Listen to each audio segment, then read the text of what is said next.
Jekk tinteressak l-industrija tal-films mela fit-tmiem din il-ġimgħa ma tistax ma żżurx il-Malta Film Expo. Din hi l-ewwel darba li qed tittella attività ta' dan it-tip marbuta mal-industrija tal-films grazzi għal ħidma konġunta bejn il-Fondazzjoni tal-Film f'Malta, il-Kunsill Malti għall-Arti flimkien maċ-Ċentru għall-Kreattività tal-Kavallir ta' San Ġagbu. Joyce Grech fisem il-Malta Film Foundation qalet li din l-Expo ħolma tagħhom u hija estensjoni għal min iħobb il-Malta Short Film Festival.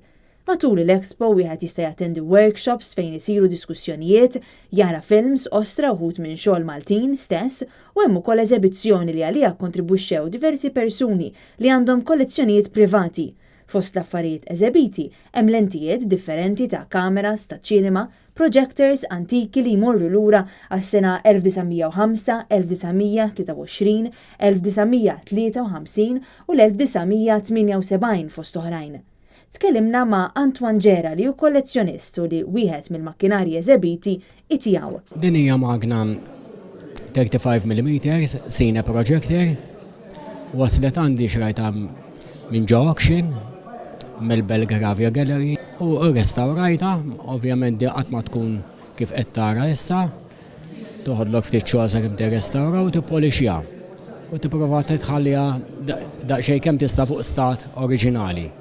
Peress li ma fiex l-isem eżatt mill-istajt nara u nxebbaħ bħala apparat hija maħsuba li hija kejli u bħala era maħsub probabilità li hija ta' xi 1907. Il-Malta Film Expo tibqa' sejra sal-ħadd 3 ta' Settembru u qed tittella fil-Kavallir ta' San Ġagbu fil-Belt Valletta.